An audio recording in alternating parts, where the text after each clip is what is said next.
G'day folks and welcome to the channel. My name's Matt and today we're going to be looking at how to make your NPCs feel more fleshed out and memorable to your party. The way I'm going to do that is I'm going to go through a few vague ideas I start out with and then how I drill them down into 3 layers that the party encounter.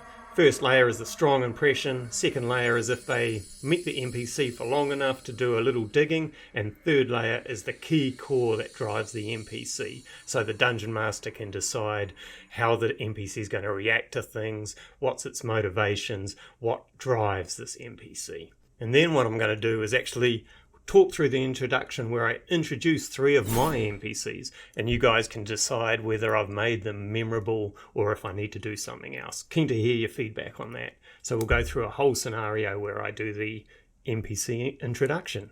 And then finally I'll drill down into one of those NPCs showing all 3 of these layers and what makes her, hopefully, a compelling character. So to start off with, I usually have a few vague ideas that I want to drill down into. I'll tell you about a few of these ideas that I threw out and the reasons why. I really like the idea of the Heron monks being enlightened beings but also deeply flawed, so I was going to put in some deep quirks and secrets in their background. You see that Heron folk, they really celebrate individuality and don't want a society to conform to the norm. They believe that if you've got different viewpoints, it makes for a stronger society. When they have to tackle a problem, they like to surround the basket, as they say, to see the flaws in the weave. So they really want to drill down into people embracing their uniqueness. So for the monks, I really wanted to lean into that. And to start off with, I had like a monk who had lost his wife to the swamp and had become a closet alcoholic. Now, that became too heavy too fast and almost a major derailing of a campaign. I mean, alcoholism has impacted a lot of people in the real world, and I don't think it's fair to throw that at DM and say, hey, deal with this and help the players solve this problem, because it's not as simple as that. So I canned that one. Another idea I had, which I still like, is an enlightened monk who steals from the party. And it's not stealing because he's greedy or anything, but it's actually that he's enlightened and wants to help other people achieve enlightenment by letting go of their attachment to material things. But again, that could totally sidetrack a campaign and have the party trying to figure out who stole their stuff rather than getting out there in the swamp and saving souls.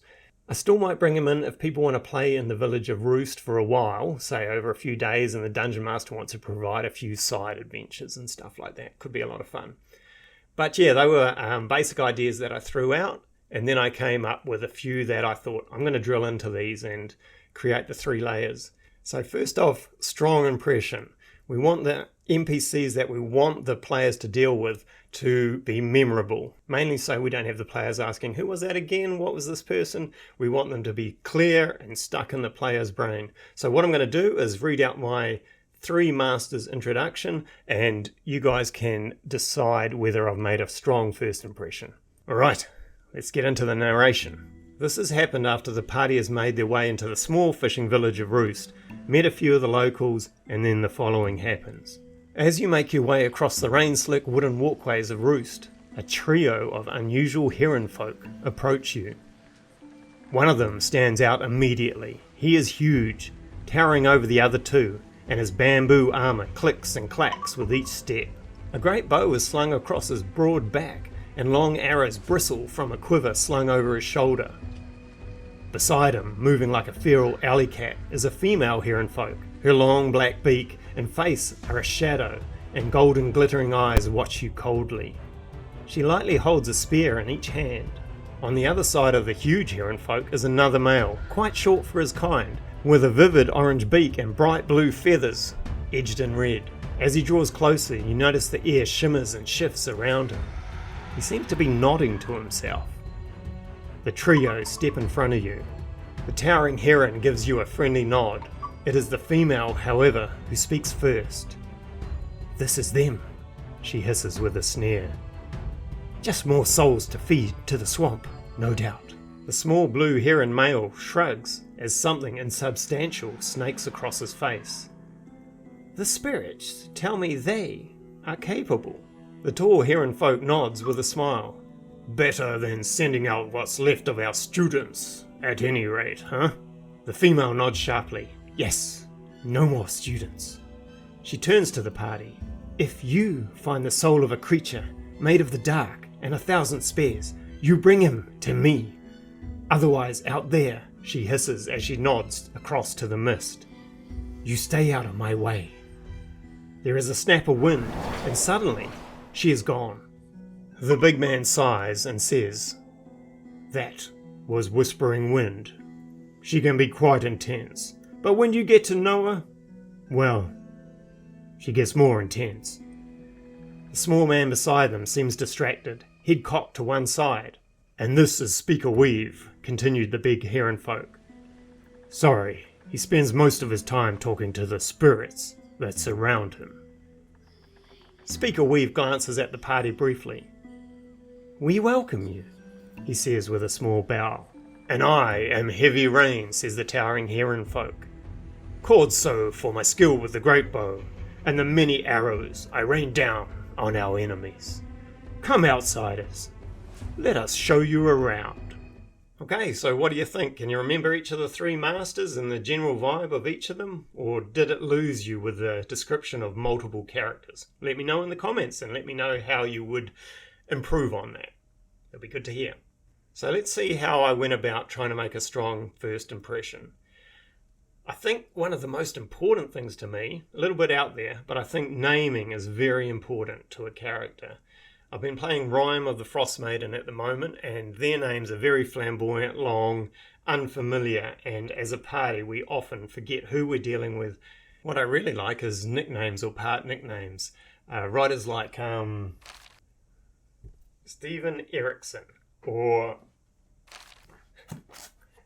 Joe Abercrombie really use this technique really well to sell some of their characters to audiences who may struggle with the many caster characters they use in their novels. So with nicknames and part nicknames, I'm referring to, say, the Dogman. And a part nickname may be something they've assigned to the full name of the character to shorten it and assign a personality or trait to the character. Names like Quick Ben or Black Dow or Old Tim are excellent ways of suddenly combining a key aspect of the character to the name to help the party remember it. I'm quite big on that. You could also add titles like Speaker Weave or Lord Thul to suddenly let the players remember, oh, this guy was important in this role. The Heron folk work out really well for this since all their names kind of reflect their personality and they're named after adolescents to summarise who they are. Also, on a strong first impression, their personalities should be really clear, like I've got Whispering Wind being cold and distant, Heavy Rain being friendly and welcoming, and Speaker Weave being distracted as though he's talking to all these spirits around him. Of course, other ways to make a strong first impression is to use voices to convey a character or a personality, and also to use visual cues in your descriptions, like I'm describing Whispering Wind having 2 spears, which is quite unusual, or Heavy Rain being a powerful heron folk towering over the others while he wears bamboo armour that clicks and clacks, and even in strong winds it's going to sound like panpipes. All of this evoking imagery in the player's head. Now, importantly, you don't want all your NPCs to leave a strong impression.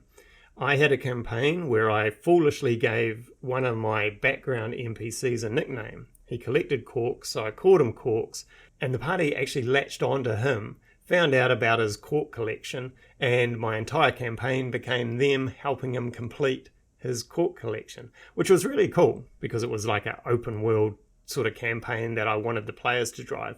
But if you've got a set adventure like, say, Swamp of Souls, you really want the party heading in a certain direction. Now, the next layer I like to add is what I call the digging a little deeper, and this is if the party asks about a certain NPC or spends a bit of time with the NPC and learns a few more things about them to make their personality feel more rounded and fleshed out, as if, hey, we're asking questions and there is more depth to this character. Speaker Weave, for example, is going to be an interesting one for the party because though he claims to talk to the spirits and pass on their messages, often The rumour is that he just makes stuff up and he is pushing his own agenda. So when he ignores the spirits and passes on his own wisdom, it's because he thinks he's the smartest guy in the block, and he has got an agenda where he wants to be the next Grand Master. So it would be interesting if one of the players has the ability to speak to spirits and figure out that, hey, these spirits are trying to pass on advice, but Speaker Weaver's ignoring it and just making up his own stuff as he sees fit. That will take a little bit of digging, but once the players find that out, then it's going to make them revise everything they've ever had to do with this guy and what he's said before. And then I like to add the core, which I treat as their inner motivations, things that have happened to them that cause them to act the way they are and will cause them to act the way they feel like in the future as certain events impact them. It's a way to give the DM a tool that the players might not have uncovered yet, but it still drives this NPC. And it might confuse the players, like, why would he do this decision, or why would he act like this? But as long as the DM knows, hey, there's an actual foundation to this, it makes the character feel more grounded, more believable. So I'm going to go through Whispering Wind and talk a bit about her going a little deeper and her core, and that will sort of round out this character and show you how I drill down to give a 3-step believable character. Alright, so I'm just going to read some parts out here. After a little digging, Wind wasn't always like this. She had close friends, a family, and even shared jokes with her students. That was until her sister was lost to the swamp on a hunting expedition and was never seen again. Wind is certain that her sister's soul was trapped in the misery of the swamp, and every night the master travels deep into the marshlands, searching for her. It has become her obsession, and all that she lives for. When she isn't in the swamp, she trains relentlessly, mastering the 2-spear technique, preparing herself to overcome the many dangers the swamp holds. Wind works alone and finds working with others restricting, especially those that are slow and noisy. She holds a special disdain for heavy armor wearers, seeing them as cowards hiding in their own small fortresses, not trusting their skills. She does see adventurers as a tool to bring back lost souls from the swamp, perhaps even her sister's soul, but she understands the risk of sending untested adventurers out there and potentially adding to the lost souls trapped in its misery. This is a big reason for Wind's distance. Only those who have proven themselves might catch a glint of approval from her eye. So that gives you one layer, but there's a deeper layer than that, and I'll go into that, which I call the core. Wind has lost people, first her sister, and then later, through her obsession, her own students. Her dark secret is she knows she pushed students too far and too early to join her on her forays into the swamp. There they encountered the terrifying Hungering Dark, a blight soul that hunts only at night and traps souls into its shadowy embrace. Wind has lost her closest students to the hunter, and the Hungering Dark grows stronger with each soul it traps. Now Wind will only travel alone, seeking the elusive blight soul by herself. She pushes herself every day to be stronger, hoping to match the powerful blight soul when she finally corners it. She has fought it before and seen something in the way it fights and moves. Wind has become convinced the Hungering Dark is in fact powered by the soul of her sister.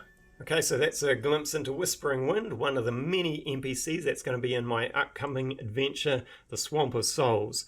I'll go into more depth in that adventure for Heavy Rain and Speaker Weave, so check it out if you want to know more about those guys. Thank you for watching. The next episode should be a fun one. I'm going to design the Hungering Dark, which is the arch nemesis of Whispering Wind. It's going to have trapped souls in it, shadows, constructed parts that it's made of itself. So it should be a very interesting character design and a game mechanic that I've got to design as well. So we're going to go through that in the next episode. If you want to see that one, subscribe to be notified when I get that one out, which shouldn't be long. Thanks for sticking around and listening to me talk, and I'll catch you all later. Lots of details in the description below on how you can follow the Swamp of Souls adventure or join our website for our emails as we do updates. Catch you guys later. Bye.